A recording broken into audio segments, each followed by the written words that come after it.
Ribuan warga korban cairan kimia tumpah ke jalan di Kabupaten Bandung Barat, Jawa Barat antre untuk mendapatkan uang ganti rugi. Masing-masing korban mendapat uang pengganti kerusakan sebesar Rp300.000.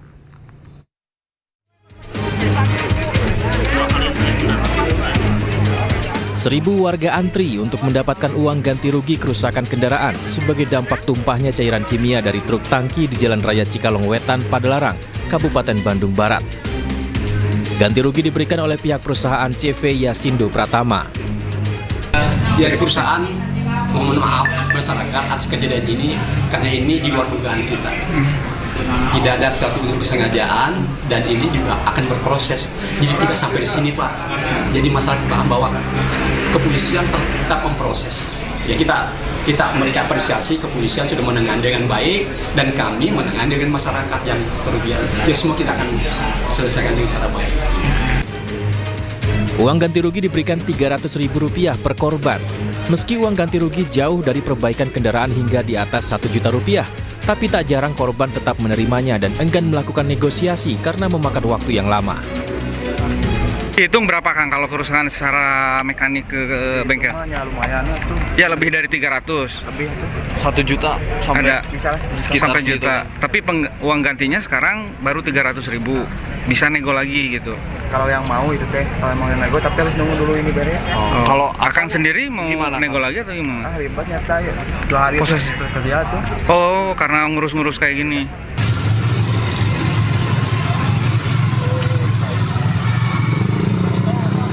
Sebelumnya sejumlah pengendara terluka dan motornya rusak setelah terkena cairan kimia yang tumpah dari truk tangki di Jalan Padalarang Cikalong Wetan, Kabupaten Bandung Barat.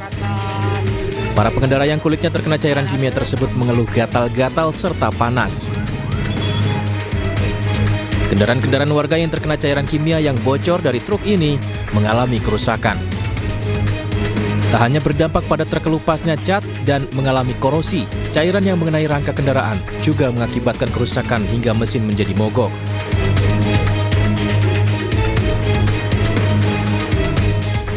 Satu keluarga di Pekanbaru Riau meninggal usai sepeda motor mereka ditabrak mobil yang dikemudikan oleh sopir mabuk. Selain sopir, 2 penumpang lainnya juga positif mengonsumsi narkoba.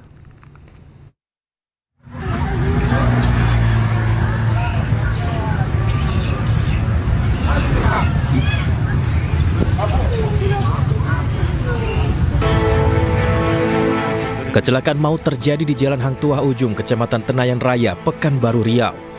Satu keluarga yang terdiri dari bapak, ibu, dan anak 10 tahun meninggal dunia setelah sepeda motornya ditabrak mobil. Mobil pelaku berisi 3 orang, yakni 2 laki-laki dan 1 perempuan, melaju kencang dan oleng ke kanan menabrak pengendara motor. Yang ditumpangi oleh 3 orang, yaitu 2 laki-laki dan 1 perempuan. Pada saat mobil tersebut berada di Jalan Hang Tuah Ujung, tepatnya dari arah Kulim menuju ke kota, mobil tersebut melebar ke kanan, kemudian bertabrakan dengan pertama 1 unit sepeda motor Honda Beat yang dikendarai oleh 1 keluarga, yaitu bapak, anak 10 tahun, kemudian ibu. Salah satu penumpang mengaku tidak menyadari pengemudi melewati jalur. Saat tengah menelpon, tiba-tiba mobil sudah menabrak sepeda motor.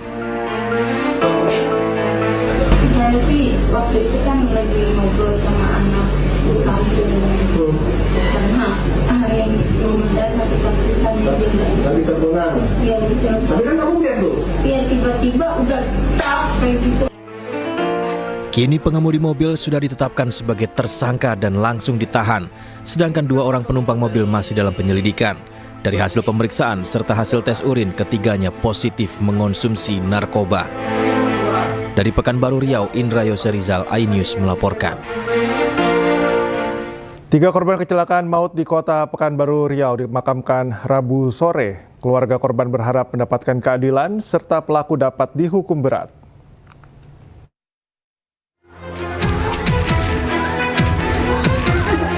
Tangis kesedihan menyelimuti kediaman 3 korban tewas akibat sepeda motor yang dikendarainya ditabrak mobil yang dikemudikan dalam kondisi mabuk. Bahkan, isak tangis keluarga tidak terbendung, hingga satu di antaranya harus digotong usai mengetahui anggota keluarga mereka meninggal dengan cara tragis.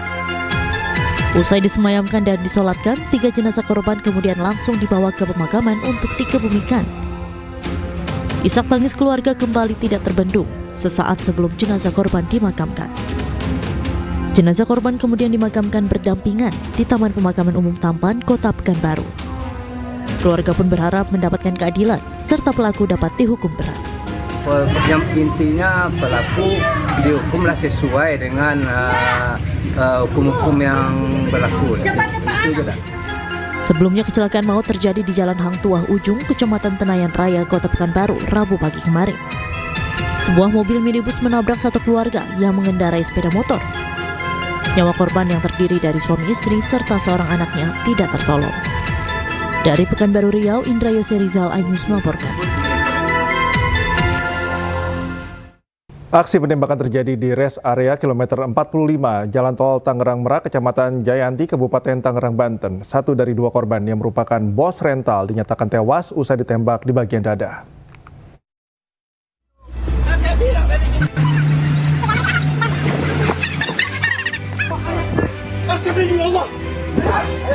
Detik-detik penembakan 2 pria oleh orang tidak dikenal ini terjadi di sebuah minimarket di rest area kilometer 45 Jalan Tol Tangerang Merak, Kecamatan Jayanti, Kabupaten Tangerang, Banten. Usai ditembak, seorang korban tergeletak di dalam minimarket sebelum akhirnya dievakuasi ke RSUD Balaraja, Tangerang. Namun nahas 1 dari korban dinyatakan meninggal dunia saat mendapat perawatan. Korban meninggal akibat luka tembak di bagian dada.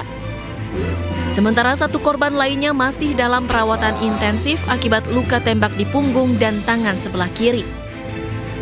Polisi hingga kini masih menyelidiki kasus penembakan ini serta mendalami hubungan kedua korban dengan pelaku yang kini masih di. Anak korban mengungkapkan pemirsa ayahnya yang merupakan bos rental ditembak saat ikut menyergap pelaku penggelapan mobil yang hendak membawa kabur mobilnya. Sementara itu rekan korban menyebut pelaku diperkirakan berjumlah 3 orang. Pada saat itu chaos. Jadi lagi mengamankan si yang bawa mobil brio ini. Jadi kita nggak dengeran bahwa yang mobil Sigra ini mau nembak. Akhirnya terlepaslah peluru itu, terdengar sampai 4 sampai 5 kali kalau tidak salah. Saya dan orang-orang tim rental kabur, tapi nahasnya ternyata ayah saya sendiri ya. Ayah saya mengatakan terkena tembakan di dalam kamar. Akhirnya penjahat rental itu kabur. Punya perkiraan kita ya sekitar 3 orang. 2 di satu mobil, yang satunya 1, perkiraan 3. Cuman kita nggak tahu, rame ya di rest area, kan mana tahu temennya di luar segala macam. Udah chaos, tapi perkiraan kita ada 3 orang. Untuk yang korban sendiri ada berapa? Korban sendiri sekarang 2 orang ya. 3 sama yang patah. Iya, 3 sama teman kita yang sempat ketabrak ya. Ada 3 orang, cuma yang fatalnya 1, yang masih kritisnya ada 1. Jadi seperti itu. Meninggal dunia itu luka di dada. Ya, infonya di dada, tembak di dada dan di tangan kiri. Yang kritis di kanan ya, perut kanan, mungkin dari samping kali ya posisinya, kena tangan. Sementara itu jenazah pengacara asal Makassar yang tewas ditembak orang tak dikenal di Kabupaten Bone, Sulawesi Selatan disambut isak tangis keluarga. Korban dimakamkan di kampung halamannya di Kabupaten Pangkep pada Kamis pagi.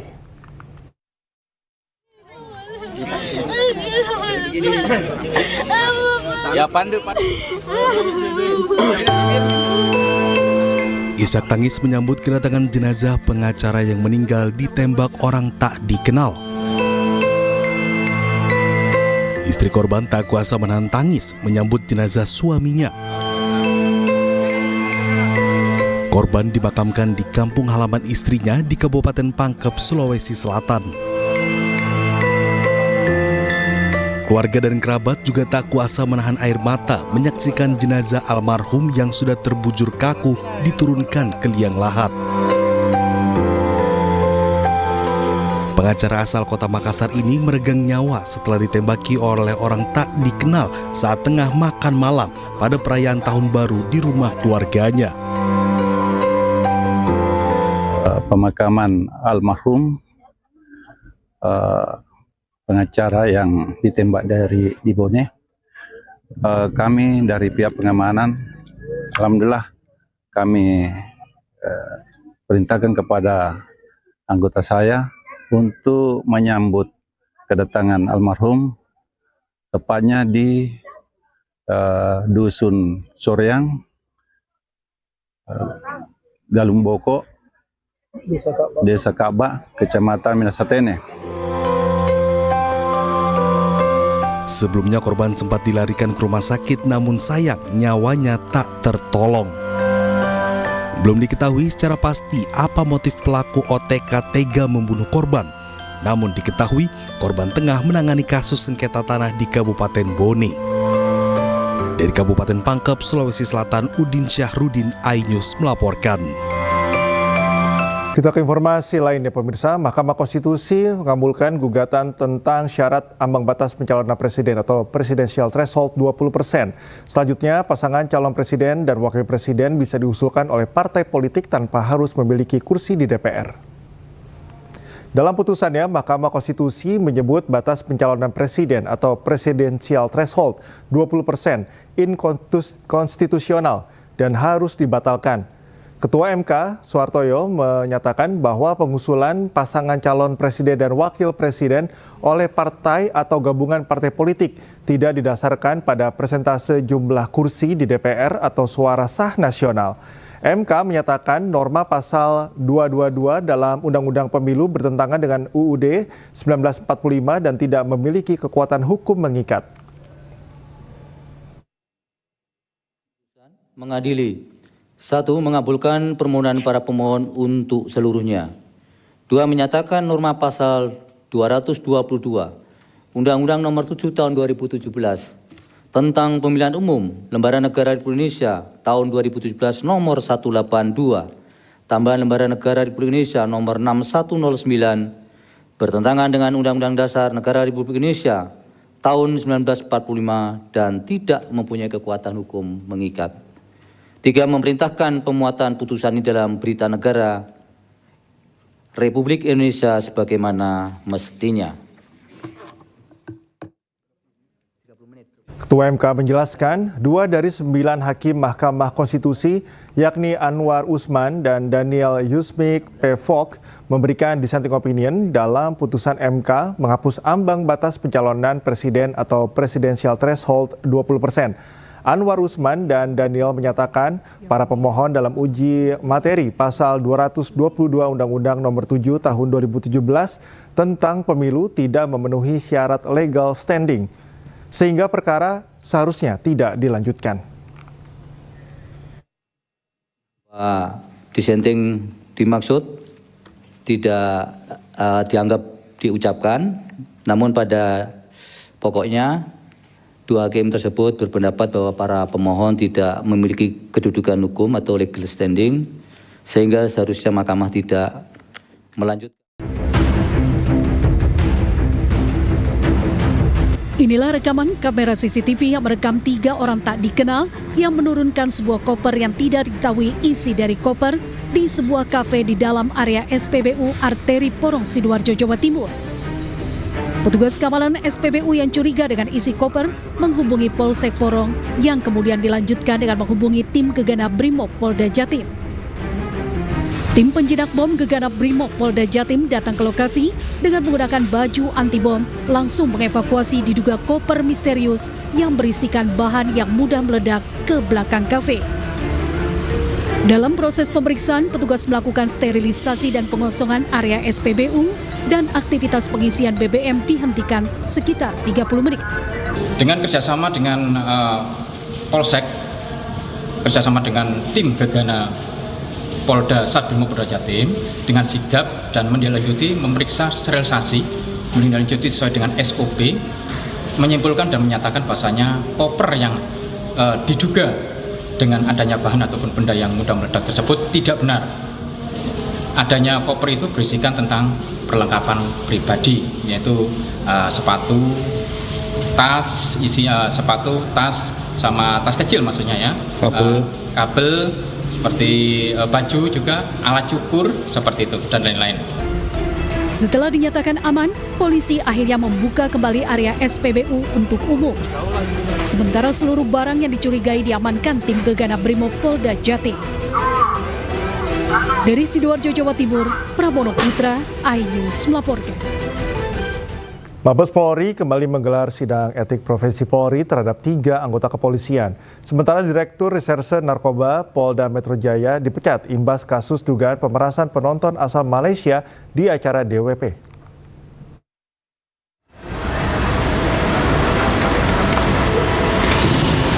Mabes Polri kembali menggelar sidang lanjutan terhadap oknum polisi M dan sidang perdana terhadap 2 bawahannya. Sidang digelar terpisah oleh Majelis Komisi Kode Etik Profesi Polri. Sementara 2 oknum polisi diberhentikan tidak dengan hormat buntut kasus dugaan pemerasan terhadap warga negara Malaysia di Festival Musik Jakarta Warehouse Project atau DWP di Jakarta. Kedua oknum polisi yakni Direktur Reserse Narkoba Polda Metro Jaya, Kombes Pol Donald Parlaungan, dan anak buahnya berinisial Y. Pemecatan dilakukan berdasarkan sidang kode etik yang digelar Divisi Propam Polri. Jadi hari ini sidangnya untuk 3 orang, ya, yang 1 baru, ya, yang 2 baru, yang satunya melanjutkan dari proses kampanye. Berarti sejauh ini hasilnya yang baru diputus itu baru 1 ya Pak? Sampai hari ini yang sudah diputus 2. Ya, direktur sama kanit, ya, dengan putusan PDPH, dan mereka melakukan banding. Oke. Sebelumnya, ramai di media sosial unggahan sejumlah warga negara Malaysia yang menyebut diperas oleh sejumlah oknum polisi. Mereka juga diminta menunjukkan paspor dan membayar sejumlah uang meskipun hasil tes narkoba negatif. Total kerugian akibat pemerasan mencapai 9 juta ringgit Malaysia atau setara 32 miliar rupiah. Atas kejadian ini, penyelenggara DWP Ismaya Live mengeluarkan pernyataan resmi melalui akun Instagram mereka. DWP menyesalkan kejadian yang dialami sejumlah pengunjung dan menegaskan bahwa pihaknya berkomitmen untuk mendukung penyelidikan kasus ini. Tim Liputan iNews melaporkan. Mantan Kasubdit 3 Ditres Narkoba Polda Metro Jaya AKBP Malvino Edward Justisia resmi dipecat dari Polri usai divonis pemberhentian dengan tidak hormat dalam sidang etik kasus pemerasan Jakarta Warehouse Project atau DWP. Hasil tersebut menyusul vonis yang sama yang dijatuhkan 2 anggota Polri lainnya pada kasus tersebut. Terhadap terduga pelanggar, hasil daripada sidang komisi dengan putusan sidang KKEP pertama sanksi etika, yaitu perilaku pelanggar dinyatakan sebagai perbuatan tercela. Yang kedua, sanksi administratif berupa pertama, penempatan dalam tempat khusus selama 5 hari terhitung mulai tanggal 27 Desember 2024 sampai dengan 1 Januari 2025 di ruang Patsus Biro Provos Div Propam Polri dan sudah dijalani pelanggar. Untuk kedua, sanksi administratif berupa pemberhentian tidak dengan hormat atau PTDH sebagai anggota Polri. Terhadap putusan KKEP tersebut, pelanggar menyatakan banding. Kasus pemerasan miliaran rupiah yang dilakukan oknum polisi terhadap penonton Festival Musik Jakarta Warehouse Project terungkap melalui unggahan di media sosial. Oknum atau belasan oknum polisi yang diduga terlibat kini harus mempertanggungjawabkan perbuatannya.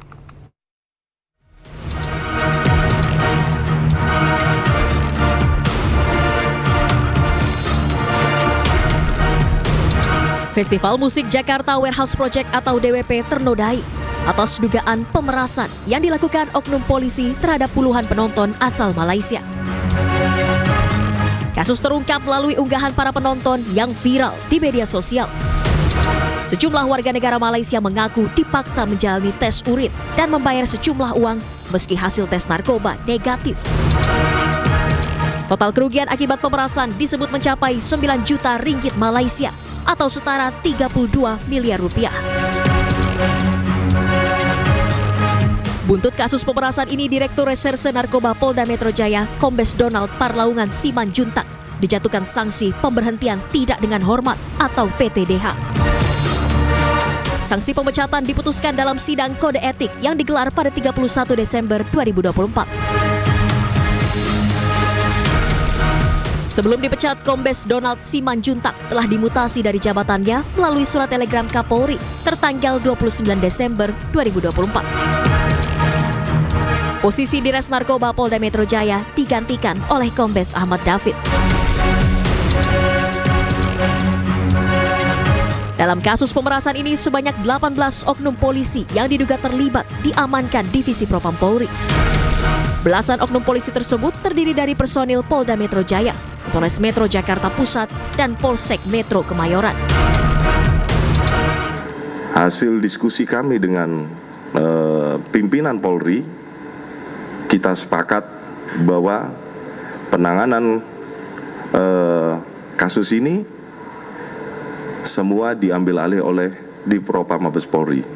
Jadi kasus yang terjadi di Polsek maupun terjadi di Polres, termasuk di Polda, semuanya kita ambil alih ditangani oleh Divpropam. Sidang etik belasan oknum polisi yang diduga terlibat pemerasan digelar secara bertahap dengan melibatkan Komisi Kepolisian Nasional sebagai komitmen transparansi Polri dalam penanganan kasus anggota yang bermasalah. Tim Liputan iNews melaporkan. Kejaksaan Agung RI menetapkan 5 tersangka baru dalam kasus korupsi tata niaga komoditas timah. Menurut Jaksa Agung ST Burhanuddin, 5 tersangka tersebut merupakan korporasi. 5 tersangka baru diungkapkan Jaksa Agung ST Burhanuddin dalam konferensi pers tingkat Menteri Des Koordinasi Pencegahan Korupsi dan Tata Kelola di Kejaksaan Agung. Menurut Burhanuddin, 5 tersangka korporasi tersebut dalam waktu dekat akan segera diumumkan perkaranya kepada publik.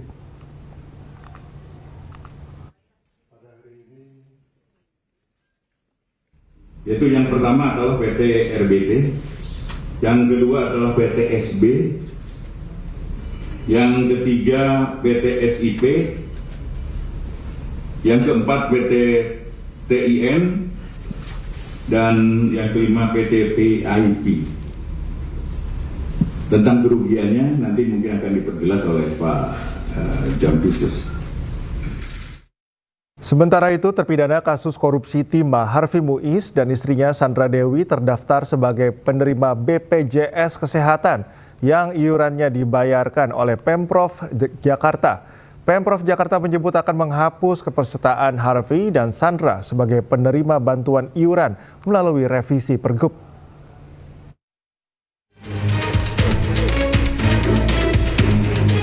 Pemprov Jakarta akan menghapus nama terpidana tindak pidana korupsi timah Harvey Muiz dan istrinya Sandra Dewi dari penerima bantuan iuran BPJS Kesehatan yang dibayarkan pemerintah.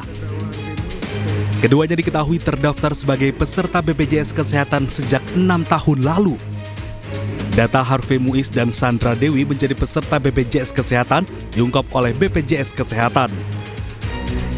Pihak BPJS Kesehatan menjelaskan bahwa pasangan selebriti Harvey Muiz dan Sandra Dewi termasuk dalam peserta JKN segmen PBPI yang didaftarkan oleh Pemprov DKI Jakarta.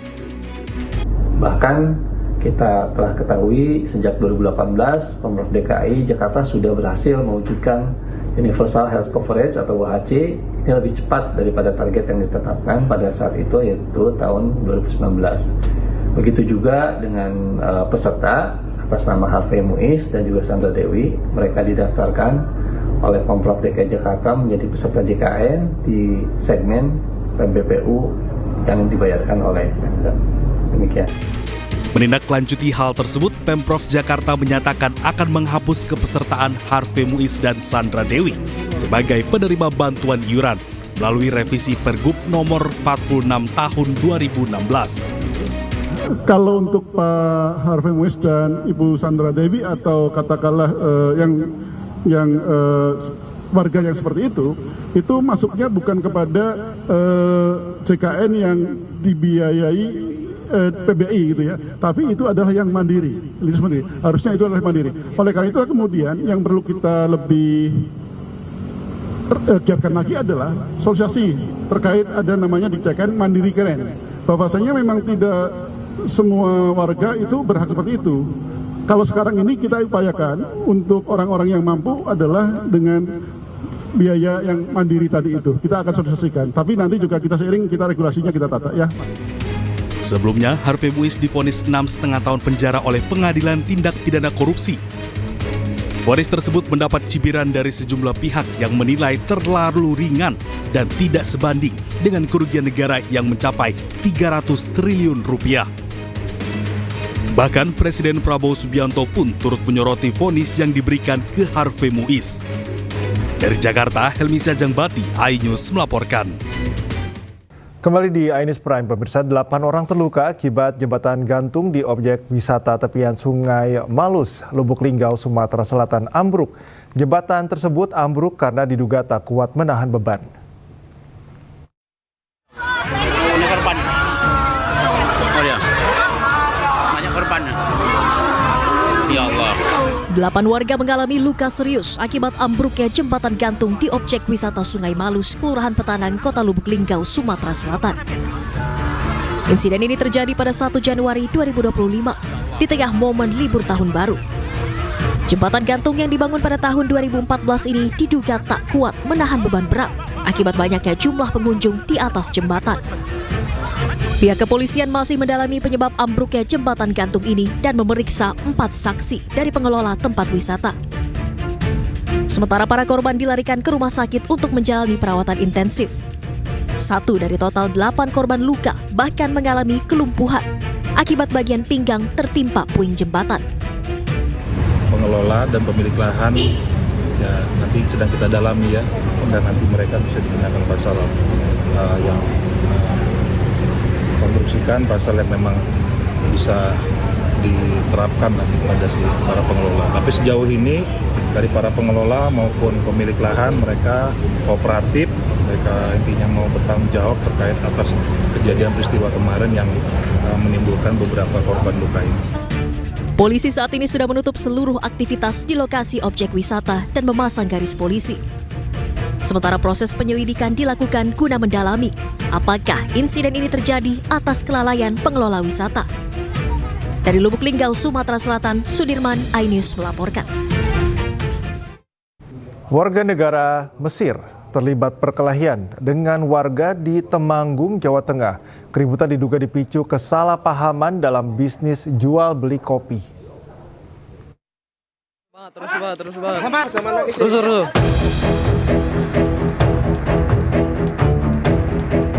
Keributan terjadi antara warga negara asing asal Mesir dengan sejumlah warga di Desa Mandisari, Parakan, Temanggung, Jawa Tengah. Salah satu WNA Mesir terpaksa didorong warga hingga jatuh ke sawah karena terus melawan dan membawa senjata tajam. Keributan ini dipicu kesalahpahaman soal bisnis jual beli kopi. WNA mengklaim sudah membayar uang kepada perantara, namun pemilik kopi mengaku belum menerima uangnya.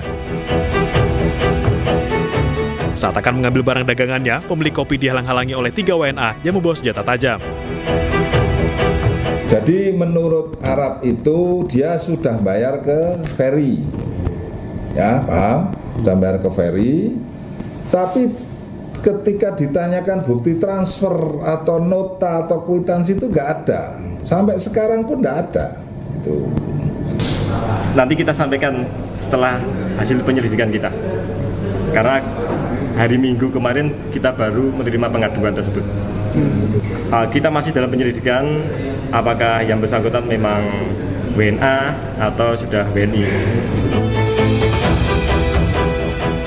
Polisi telah memeriksa 2 saksi dalam kejadian ini.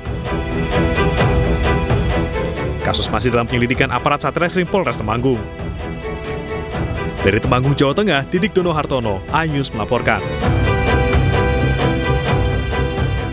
Kita beralih ke informasi lainnya, pemirsa. Partai Solidaritas Indonesia menanggapi terkait Presiden ke-7 RI Joko Widodo yang masuk dalam daftar pemimpin terkorup di dunia berdasarkan survei dari OCCRP. Partai yang diketuai anak bungsu Jokowi itu berpandangan survei tersebut berasal dari barisan sakit hati yang kalah di Pilpres 2024.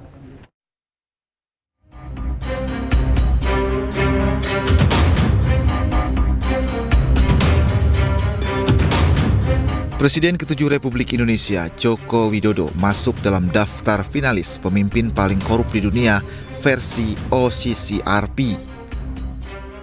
Menurut penerbit OCCRP, Drew Sullivan, pemerintah yang korup ini melanggar HAM, memanipulasi pemilu, menjara sumber daya alam, dan pada akhirnya menciptakan konflik.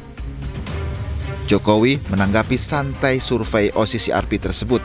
Menurutnya, daftar yang dirilis OCCRP tidak mempunyai bukti. Korup apa? Yang dikorup siapa? Ya dibuktikan apa? Katanya dianggap memanipulasi sistem gitu, Pak. Ada beberapa kriteria memanipulasi pemilu, eksploitasi sumber daya alam. Ya apa? Sumber daya alam apa lagi? Artinya itu tuduhan saja begitu, Pak? Ya sekarang kan banyak sekali fitnah, banyak sekali framing jahat, banyak sekali tuduhan-tuduhan tanpa ada bukti.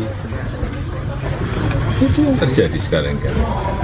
Jadi menurut Bapak itu muatan politis, Pak? Ya ditanyakan aja. Tanyakan aja, orang bisa memakai kendaraan apapun lah.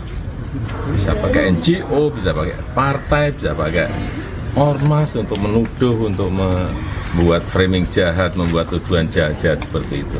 Ya. Hal senada juga disampaikan Partai Solidaritas Indonesia. Dalam akun media sosial X, Waketum DPP PSI Andi Budiman menyebut hasil riset OCCRP merupakan suara barisan sakit hati yang kalah di Pilpres 2024. Andi menyebut barisan sakit hati tersebut yang memobilisasi suara survei OCCRP. OCCRP adalah organisasi jurnalisme investigasi terbesar di dunia yang berkantor di Amsterdam, Belanda. Lembaga independen ini merilis sederet finalis untuk kategori kejahatan organisasi dan korupsi. Salah satunya adalah Joko Widodo. Selain Jokowi, ada pula Presiden Suriah Bashar al-Assad, Presiden Kenya William Ruto, Presiden Nigeria Bola Ahmed Tinubu, dan pengusaha India Gautam Adani yang masuk dalam daftar finalis pemimpin yang korup di dunia versi OCCRP. Tim Liputan iNews melaporkan.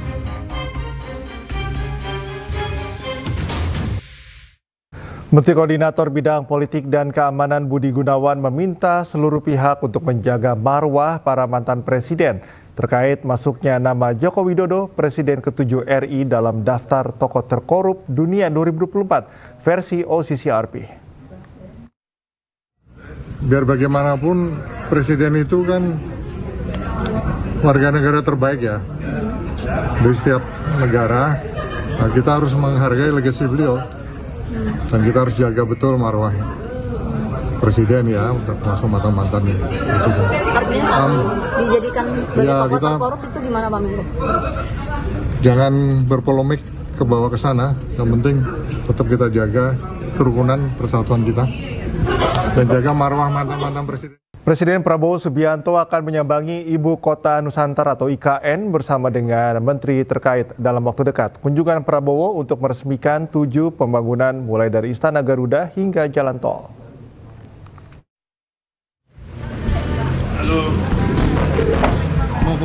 Presiden Prabowo Subianto akan menyambangi Ibu Kota Nusantara IKN bersama dengan para menteri terkait dalam waktu dekat. Hal tersebut diungkapkan oleh Kepala Otorita IKN, Basuki Hadi Mulyono saat mendatangi kantor Kementerian ATR BPN di Jakarta Selatan.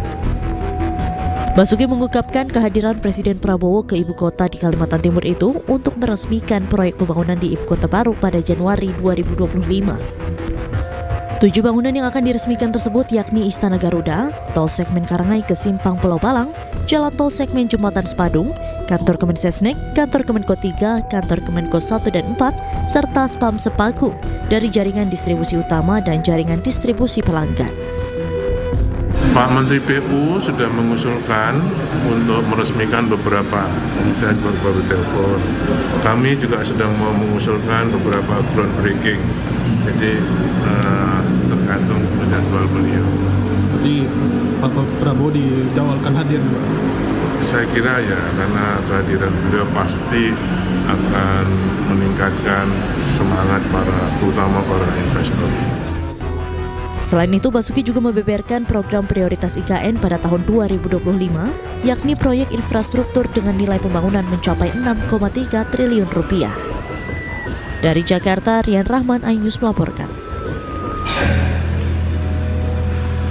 Informasi selanjutnya, pemirsa, Menteri Hak Asasi Manusia Natalius Pigai meminta pegawai Kementerian HAM untuk tak main mata, tak selingkuhi pasangannya, serta menjauhi judi.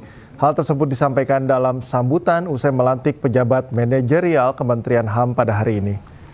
Kepada para pegawai di Kementerian Hak Asasi Manusia, Natalius Pigai bercerita, ia sudah 13 tahun tidak menikah dan hanya pernah 3 kali berpacaran. Pigai meminta pegawainya untuk menjauhi selingkuh, bahkan bermain mata pun tak boleh. Menurutnya, selingkuh merupakan salah satu sumber terjadinya korupsi, kolusi, dan nepotisme atau KKN di Indonesia. Karena perselingkuhan, seseorang terpaksa terlibat korupsi untuk mendapat uang lebih.